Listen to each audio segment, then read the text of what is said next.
IPL 2026 में आज Chennai super Kings और लखनऊ सुपर जायंट्स के बीच ऐसा मुकाबला खेला गया जिसमें एक टीम प्लेऑफ की उम्मीदों को जिंदा रखने उतरी थी और दूसरी टीम सिर्फ मूड खराब करने के मिशन पर। सीएसके के लिए यह मैच करो या मरो वाला था, क्योंकि पिछले कुछ मुकाबलों में टीम ने जिस तरह वापसी की है उससे फैंस की उम्मीदें फिर से जाग उठी हैं। उधर एलएसजी का सफर इस सीजन में लगभग खत्म हो चुका है, लेकिन कहते हैं ना, डूबता हुआ सूरज भी जाते जाते आसमान लाल कर देता है। और आज एलएसजी उसी अंदाज में मैदान पर उतरी। टॉस जीता कप्तान ऋषभ पंत ने और बिना एक सेकंड गंवाए पहले गेंदबाजी चुन ली, जैसे पहले से प्लान बना रखा हो कि आज चेन्नई वालों को खुलकर सांस भी नहीं लेने देंगे। स्टेडियम का माहौल बिजली की तरह गर्म था, फैंस की धड़कनें तेज थीं और हर गेंद पर ऐसा लग रहा था जैसे प्लेऑफ की कहानी यहीं लिखी जाएगी। इसके बाद सीएसके की तरफ से कप्तान ऋतुराज गायकवाड़ और संजू सैमसन ओपनिंग करने मैदान पर आए और शुरुआत देखकर लगा कि चेन्नई आज बड़ा धमाका करने वाली है। दोनों बल्लेबाजों ने आते ही कुछ शानदार शॉट लगाए और एलएसजी के गेंदबाजों पर दबाव बनाने की कोशिश की, लेकिन एलएसजी की प्लानिंग आज पूरी फिल्मी थी। हीरो को पहले सेट होने दो, फिर क्लाइमैक्स में गेम पलटो। 31 रन पर सीएसके को पहला बड़ा झटका लगा जब कप्तान ऋतुराज गायकवाड़ सिर्फ 9 गेंदों पर 13 रन बनाकर आउट हो गए। उनके आउट होते ही स्टेडियम में ऐसा सन्नाटा छा गया जैसे किसी ने अचानक टीवी का रिमोट निकाल लिया हो। इसके बाद 36 रन पर दूसरा झटका लगा जब संजू सैमसन 20 गेंदों पर 20 रन बनाकर चलते बने। संजू ने कुछ अच्छे शॉट जरूर लगाए, लेकिन लंबी पारी नहीं खेल सके। फिर 53 रन पर सीएसके की हालत और पतली हो गई जब उर्विल पटेल सिर्फ 7 गेंदों पर 6 रन बनाकर आउट हो गए। एलएसजी के गेंदबाजों ने पावर प्ले में ऐसी कसी हुई गेंदबाजी की कि चेन्नई के बल्लेबाज खुलकर खेल ही नहीं पाए। मोहम्मद शामी, प्रिंस यादव, मयंक यादव और आकाश सिंह ने मिलकर ऐसा बॉलिंग जाल बुना कि सीएसके के बल्लेबाज उसमें पूरी तरह फंसते नजर आए। पावर प्ले में एलएसजी ने चेन्नई को बिल्कुल जकड़ कर रख दिया और मैच का टेम्पो पूरी तरह अपने कंट्रोल में कर लिया। 3 बड़े झटके लगने के बाद चेन्नई सुपर किंग्स की टीम पूरी तरह दबाव में नजर आ रही थी। स्कोरबोर्ड चल तो रहा था, लेकिन रन ऐसे आ रहे थे जैसे ट्रैफिक जाम में फंसी हुई गाड़ी धीरे धीरे सरकती है। उस वक्त मैदान पर आए कार्तिक शर्मा और दिवाल ब्रेविस और दोनों ने मिलकर सीएसके की डूबती हुई नैया को किनारे लगाने का जिम्मा अपने कंधों पर उठा लिया। शुरुआत में दोनों बल्लेबाजों ने थोड़ा समय लिया, विकेट को समझा और फिर धीरे धीरे एलएसजी के गेंदबाजों पर दबाव बनाना शुरू किया। जिस टीम का स्कोर कुछ देर पहले तक लड़खड़ाता हुआ दिखाई दे रहा था, वही टीम अब दोबारा मुकाबले में वापसी करती नजर आने लगी। कहते हैं ना, जब उम्मीद टूटने लगे तभी कोई नया हीरो पैदा होता है, और आज कुछ वैसा ही नजारा देखने को मिला। ब्रेविस ने आते ही अपने अंदाजा में कुछ ताबड़तोड़ शॉट लगाए। उनके बल्ले से निकली टाइमिंग देखकर फैंस भी झूम उठे और ऐसा लगने लगा कि अगर यह बल्लेबाज कुछ ओवर और टिक गया तो एलएसजी के गेंदबाजों की रात खराब हो सकती है। लेकिन ब्रेविस की कहानी फिर वहीं जाकर रुक गई जहां अक्सर रुक जाती है शानदार शुरुआत, लेकिन अधूरी पारी। 122 रन पर सीएसके को चौथा बड़ा झटका लगा जब ब्रेविस सिर्फ 16 गेंदों पर तेज तर्रार 25 रन बनाकर आउट हो गए। उन्होंने टीम को मोमेंटम तो दिया, लेकिन उनसे उम्मीद इससे कहीं ज्यादा की थी। फैंस के चेहरे पर वही पुराना सवाल साफ दिखाई दे रहा था, इतनी शानदार शुरुआत के बाद आखिर लंबी पारी क्यों नहीं। सच कहें तो ब्रेविस आज ऐसे लगे जैसे कोई फिल्म का हीरो इंटरवल तक धमाका करे और क्लाइमैक्स से पहले ही गायब हो जाए। लेकिन दूसरी तरफ कार्तिक शर्मा पूरी शांति और समझदारी के साथ मैदान पर डटे रहे। उन्होंने सिर्फ रन नहीं बनाए, बल्कि एक जिम्मेदार बल्लेबाज की तरह पूरी इनिंग्स को संभालने का काम किया। जहां दूसरे बल्लेबाज जल्दबाजी में विकेट फेंक रहे थे, वहीं कार्तिक शर्मा ने धैर्य, क्लास और टाइमिंग का शानदार नमूना पेश किया। उन्होंने हर खराब गेंद की सजा दी और गैप्स में इतने शानदार शॉट लगाए कि एलएसजी के कप्तान को बार बार फील्ड बदलनी पड़ी। 42 गेंदों पर शानदार 71 रन की पारी खेलकर कार्तिक शर्मा ने सीएसके को एक बार फिर बड़े स्कोर की उम्मीद दिला दी। ऐसा लग रहा था कि अब चेन्नई की टीम 150 के पार आराम से निकल जाएगी और शायद आखिरी ओवरों में बड़ा धमाका भी देखने को मिले। लेकिन क्रिकेट का खेल भी बड़ा बेरहम होता है। यहां मैच पलटते देर नहीं लगती। 142 रन पर सीएसके को 5वां झटका लगा और कार्तिक शर्मा की शानदार पारी का अंत हो गया। उनके आउट होते ही एक बार फिर मैच का पूरा माहौल बदल गया। अभी कुछ देर पहले जो एलएसजी दबाव में नजर आ रही थी, वही टीम अचानक जोश से भर गई। एलएसजी के गेंदबाजों ने यहां से जबरदस्त कमबैक किया और चेन्नई के रन फ्लो पर दोबारा ब्रेक लगा दिया। कहते हैं ना, क्रिकेट में जब तक आखिरी गेंद ना फेंकी जाए तब तक कहानी पूरी नहीं होती। और आज एलएसजी के गेंदबाजों ने यही साबित करके दिखाया। 142 रन पर 5 विकेट गिरने के बाद चेन्नई सुपर किंग्स की पारी एक बार फिर मुश्किल मोड़ पर खड़ी थी। ऐसा लग रहा था कि चेन्नई की टीम कहीं 160 165 के आसपास ही ना रुक जाए, लेकिन तभी मैदान पर आए शिवम दुबे और प्रशांत वीर। अब सीएसके की बची हुई सारी उम्मीदें शिवम दुबे के बल्ले पर टिकी हुई थी, क्योंकि हर फैन जानता है कि अगर शिवम दुबे आखिरी ओवरों तक टिक जाएं तो फिर गेंदबाजों की शामत आना तय है। वो उन बल्लेबाजों में से हैं जो मैच को सिर्फ खेलते नहीं बल्कि आखिरी ओवरों में उसे तूफान बना देते हैं।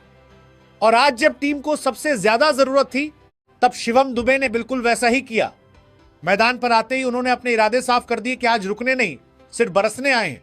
शिवम दुबे ने एलएसजी के गेंदबाजों पर ऐसा हमला बोला कि कुछ देर पहले तक मैच पर पकड़ बनाए बैठी लखनऊ सुपर जायंट्स की टीम अचानक बैकफुट पर चली गई। दुबे ने सिर्फ 16 गेंदों पर ताबड़तोड़ 32 रन बनाए और आखिर तक नाबाद लौटे। उनके बल्ले से निकले बड़े बड़े शॉट्स ने स्टेडियम का माहौल पूरी तरह बदल दिया। हर छक्के के बाद चेन्नई के फैंस का शोर ऐसा गूंज रहा था जैसे टीम ने मैच नहीं कोई जंग जीत ली हो। कहते हैं ना, लोहे को लोहे से काटा जाता है। और आज एलएसजी की तेज गेंदबाजी का जवाब शिवम दुबे ने अपनी विस्फोटक बल्लेबाजी से दिया। लेकिन सिर्फ दुबे ही नहीं, दूसरी तरफ प्रशांत वीर ने भी कमाल का साथ निभाया। उन्होंने समझदारी से बल्लेबाजी की, स्ट्राइक रोटेट की और मौका मिलते ही बाउंड्री भी निकाली। 10 गेंदों पर 13 रन भले छोटे लगे, लेकिन जिस परिस्थिति में ये रन आए वो सीएसके के लिए बेहद कीमती थे। जब एक 142 रन पर 5 विकेट गिर चुके थे तब ऐसा लग रहा था कि चेन्नई की पारी बिखर सकती है, लेकिन इन दोनों बल्लेबाजों ने आखिरी ओवरों में मैच का पूरा मोमेंटम बदल दिया। दोनों ने मिलकर सीएसके के स्कोर को 20 ओवर में 5 विकेट के नुकसान पर 187 रन तक पहुंचा दिया। यह कोई पहाड़ जैसा विशाल स्कोर तो नहीं था, लेकिन इतना जरूर था कि मुकाबले को पूरी तरह जिंदा रख सके। यानी एलएसजी के सामने अब सिर्फ रन नहीं, दबाव का पहाड़ भी खड़ा होने वाला था। हालांकि यहां एलएसजी के गेंदबाजों की आलोचना भी करनी होगी, क्योंकि आखिरी 3-4 ओवरों में उन्होंने बेहद खराब गेंदबाजी की। कभी फुल टॉस, कभी छोटी गेंद, तो कभी लाइन लेंथ पूरी तरह गायब। ऐसा लग रहा था जैसे गेंदबाज खुद बल्लेबाजों को निमंत्रण दे रहे हो कि भाई अब जितना मारना है मार लो। और सीएसके के बल्लेबाजों ने भी इस मौके को दोनों हाथों से लपक लिया। आखिरी ओवरों में जिस तरह रन लुटे, उसने एलएसजी की शानदार शुरुआती गेंदबाजी पर थोड़ा पानी फेर दिया। लेकिन कुल मिलाकर चेन्नई सुपर किंग्स ने मुश्किल हालात से निकलकर एक फाइटिंग स्कोर खड़ा कर दिया और अब मुकाबले की असली जंग दूसरी पारी में देखने को मिलनी थी।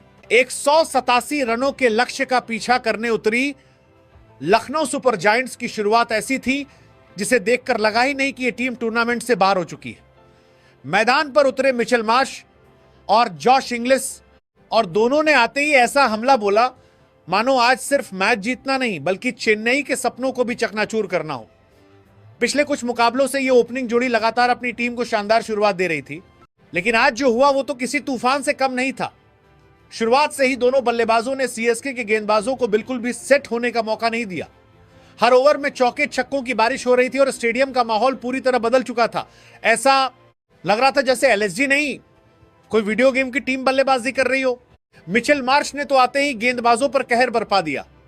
सिर्फ 22 गेंदों पर 56 रन की विस्फोटक पारी खेलते हुए उन्होंने सीएसके के गेंदबाजों की लाइन लेंथ का ऐसा हाल किया कि गेंदबाज भी शायद सोच रहे होंगे भाई गेंद डालें कहां। दूसरी तरफ जॉश इंग्लिस भी कम नहीं थे। उन्होंने सिर्फ 14 गेंदों पर 21 रन बनाए और मार्श का शानदार साथ निभाया। दोनों बल्लेबाजों ने पावर प्ले को पूरी तरह अपनी जागीर बना लिया। 6 ओवर में बिना किसी नुकसान के 86 रन, यह सिर्फ एक स्कोर नहीं था, यह सीएसके के गेंदबाजों पर खुला हमला था। जिस मुकाबले को चेन्नई ने 187 रन बनाकर बराबरी का माना था, वो मुकाबला देखते ही देखते एलएसजी के लिए आसान नजर आने लगा। ऐसा लग रहा था कि जीत अब बस कुछ कदम दूर खड़ी मुस्कुरा रही है।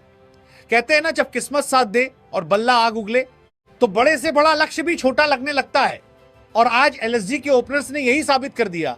लेकिन यहां चेन्नई सुपर किंग्स के गेंदबाजों की आलोचना भी करनी पड़ेगी, क्योंकि पावर प्ले में उन्होंने बेहद निराशाजनक गेंदबाजी की। मुकेश चौधरी और अंशुल कांबोज की गेंदबाजी में ना धार दिखी, ना प्लानिंग और ना ही कोई कंट्रोल।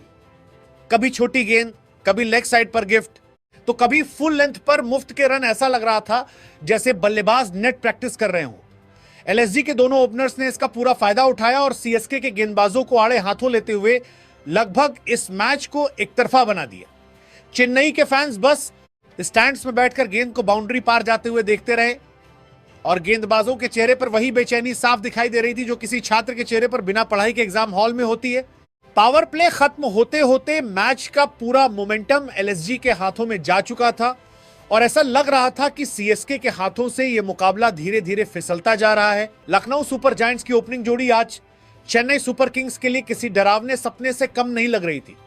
मैदान पर जिस तरह मिचेल मार्श और जॉश इंग्लिस बल्लेबाजी कर रहे थे उसे देखकर ऐसा लग रहा था जैसे मैच नहीं बल्कि कोई पावर हिटिंग शो चल रहा हो।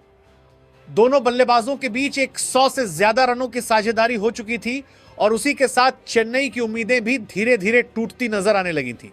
मिचेल मार्श आज पूरी तरह बीस्ट मोड में दिखाई दिए। उनके बल्ले से निकला हर शॉट सीधा सीएसके के दिल पर वार कर रहा था। कभी लॉन्ग ऑन के ऊपर से छक्का, कभी कवर ड्राइव और कभी पुल शॉट। ऐसा लग रहा था जैसे वो हर गेंदबाज को पहले से पढ़कर आए हों। दूसरी तरफ जोश इंग्लिस ने भी शानदार साथ निभाया और दोनों ने मिलकर लक्ष्य को इतना आसान बना दिया कि 188 रन का टारगेट भी गली क्रिकेट का स्कोर लगने लगा। कहते हैं ना, जब बल्लेबाजों का दिन हो तो अच्छे अच्छे गेंदबाज भी दर्शक बन जाते हैं और आज बिल्कुल वही नजारा देखने को मिला। सीएसके के गेंदबाज पूरे मैच में जवाब तलाशते रहे लेकिन एलएसजी के ओपनर्स ने उन्हें कोई मौका ही नहीं दिया। हर ओवर के साथ चेन्नई के फैंस की बेचैनी बढ़ती जा रही थी। जिस टीम ने पहली पारी में संघर्ष करके फाइटिंग स्कोर खड़ा किया था वही टीम दूसरी पारी में पूरी तरह बेबस नजर आई। एलएसजी के बल्लेबाजों ने इतनी आसानी से रन बनाए कि एक समय ऐसा लगने लगा था कि मुकाबला खत्म हो चुका है और सिर्फ औपचारिकताएं बाकी हैं। यहां सीएसके की बॉलिंग यूनिट की आलोचना करना भी जरूरी है क्योंकि बड़े मैचों में सिर्फ बल्लेबाजी नहीं गेंदबाजी भी हिम्मत मांगती है। लेकिन आज चेन्नई के गेंदबाज दबाव में पूरी तरह बिखर गए। ना कोई सही लाइन दिखी, ना प्लानिंग और ना ही वो आक्रामकता जिसके लिए सीएसके की टीम जानी जाती है। और इस हार के साथ अब चेन्नई सुपर किंग्स की प्लेऑफ की राह बेहद मुश्किल हो चुकी है। यह मुकाबला चेन्नई के लिए सिर्फ एक मैच नहीं था बल्कि करो या मरो जैसी स्थिति थी। इस वक्त सीएसके पॉइंट्स टेबल में 5वें नंबर पर मौजूद है। टीम के 12 मुकाबले पूरे हो चुके हैं और अभी तक सिर्फ 6 जीत ही उनके खाते में आई हैं। अगर चेन्नई को प्लेऑफ के लिए क्वालिफाई करना है तो उसे 16 अंकों तक पहुंचना होगा, यानी अब बचे हुए दोनों मुकाबले हर हाल में जीतने होंगे। अब हार की कोई गुंजाइश नहीं बची। एक छोटी सी गलती भी पूरे सीजन की मेहनत पर पानी फेर सकती है। और सबसे दिलचस्प बात यह है कि पॉइंट्स टेबल पर चौथे स्थान के लिए जबरदस्त जंग छिड़ चुकी है। पंजाब किंग्स, राजस्थान रॉयल्स और सीएसके तीनों टीमों के बीच कांटे की टक्कर चल रही है। अब देखने वाली बात यह होगी कि आखिर कौन सी टीम दबाव को झेल पाएगी, कौन आखिरी समय पर बाजी मारेगी और कौन प्लेऑफ का टिकट हासिल करेगा। क्योंकि आईपीएल में कहते हैं ना, असली कहानी आखिर के ओवरों में ही लिखी जाती है। और अब इस सीजन की सबसे बड़ी कहानी भी धीरे धीरे अपने क्लाइमैक्स की तरफ बढ़ रही है। आखिरकार लखनऊ सुपर जायंट्स ने सिर्फ 3 विकेट खोकर 188 रन का लक्ष्य हासिल कर लिया और इस मुकाबले को बेहद आसान अंदाज में अपने नाम कर लिया। हालांकि मैच में थोड़ा सा रोमांच उस वक्त जरूर आया जब खतरनाक ओपनिंग जोड़ी के आउट होने के बाद लगातार विकेट गिरने लगे। एक पल के लिए ऐसा लगा कि शायद चेन्नई सुपर किंग्स ने मुकाबले में वापसी की स्क्रिप्ट लिखनी शुरू कर दी है। खासकर जब अब्दुल समद का विकेट गिरा तब स्टेडियम में बैठे सीएसके फैंस की उम्मीदें अचानक फिर से जाग उठी। कुछ सेकंड्स के लिए माहौल ऐसा बन गया जैसे मैच में कोई नया ट्विस्ट आने वाला हो। कहते हैं ना, क्रिकेट में उम्मीद आखिरी गेंद तक जिंदा रहती है और चेन्नई के फैंस भी उसी उम्मीद को पकड़कर बैठे हुए थे। लेकिन सच यही था कि मैच उस वक्त तक लगभग एलएसजी की मुट्ठी में जा चुका था। शुरुआती ओवरों में जिस तरह मिचेल मार्श और जॉश इंग्लिस ने सीएसके के गेंदबाजों की धुनाई की थी उसने मुकाबले का पूरा नक्शा बदल दिया था। बाद में विकेट जरूर गिरे लेकिन तब तक एलएसजी जीत की दहलीज पर पहुंच चुकी थी। चेन्नई के गेंदबाजों ने बीच में थोड़ा संघर्ष दिखाया लेकिन वो सिर्फ लेट रिएक्शन साबित हुआ। ऐसा लगा जैसे टीम को याद ही बहुत देर से आया कि मैच अभी खत्म नहीं हुआ है। एलएसजी के बल्लेबाजों ने अंत तक पूरा कंट्रोल बनाए रखा और बिना किसी बड़े दबाव के लक्ष्य को हासिल कर लिया। डगआउट में खिलाड़ियों के चेहरे पर सुकून साफ दिखाई दे रहा था, जबकि दूसरी तरफ सीएसके के फैंस के चेहरों पर निराशा। यह जीत एलएसजी के लिए भले प्लेऑफ की तस्वीर ना बदल पाए लेकिन जाते जाते उन्होंने यह जरूर दिखा दिया कि टीम में दम कितना है। वहीं सीएसके के लिए यह हार बहुत भारी पड़ सकती है। बड़े मैचों में छोटी गलतियां भी बड़ी कीमत मांगती हैं और आज चेन्नई ने वही कीमत चुकाई। कुल मिलाकर एलएसजी ने इस मुकाबले को पूरी तरह प्रोफेशनल अंदाज में खत्म किया और सीएसके को ऐसा महसूस कराया जैसे एक 188 रन का लक्ष्य नहीं बल्कि सिर्फ नेट प्रैक्टिस का टारगेट चेज किया जा रहा हो।